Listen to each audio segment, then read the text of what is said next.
Le président Tiani du Niger frappe fort et sort les vérités cachées, les gars. C'est gâté.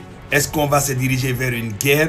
Ah, on ne sait pas. Mais en tout cas, la guerre informationnelle a commencé. C'est-à-dire que là, il n'y a plus de limite. Les dirigeants eux-mêmes se mettent et à décroûter tout ce qui est crou.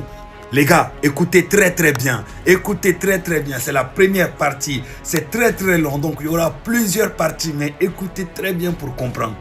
Mais qu'est-ce que les gens nous répondent? C'est parce que nous sommes jaloux.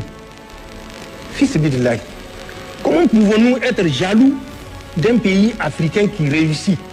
Si tant est-il que ce pays africain réussit réellement, comment nous pouvons être jaloux d'un pays africain qui est prospère? Si loin soit-il, à plus forte raison, à notre porte, comme le Bénin. Nous ne sommes pas envieux, parce que nous savons que c'est un péché. Nous ne sommes pas jaloux, parce qu'il n'y a aucun objet de jalousie entre le Bénin et nous, et particulièrement entre Patrice Talon et nous. Nous avons des vérités que nous avions dites à son temps, et que Patrice Talon a ridiculisé en disant que c'est les jaloux et les envieux qui parlent. Parce qu'il a des miradors qui sont bien faits, il a un dispositif de défense qui est bien fait, et c'est pourquoi nous sommes jaloux. Aujourd'hui, où est ce dispositif de défense? Tout le nord Bénin, il n'y a pas un soldat béninois. Il a laissé ça entre les mains des terroristes et des mercenaires français et ukrainiens. C'est ça la réalité des choses. Je vais vous dire certains éléments qui ont conduit à cette situation.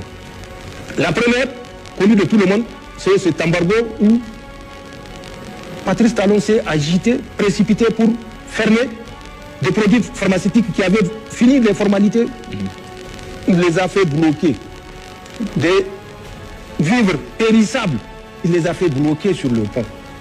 Mieux, il était un acteur actif pour mener la guerre au Niger et rétablir leur cheval désarçonné.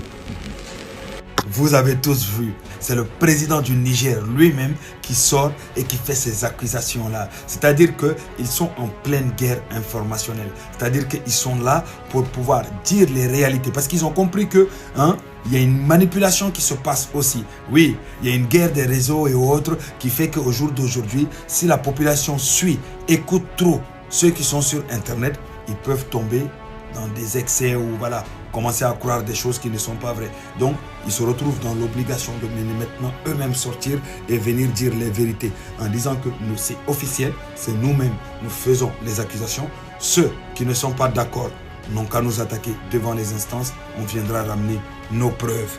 L'interview est très long, on ne peut pas tout mettre, mais petit à petit, on mettra certaines séquences pour que les gens puissent comprendre. Mais là, c'est chaud, c'est très chaud. Est-ce que le Bénin va répondre? On ne sait pas. On attend de voir aussi la réponse du Bénin, les gars.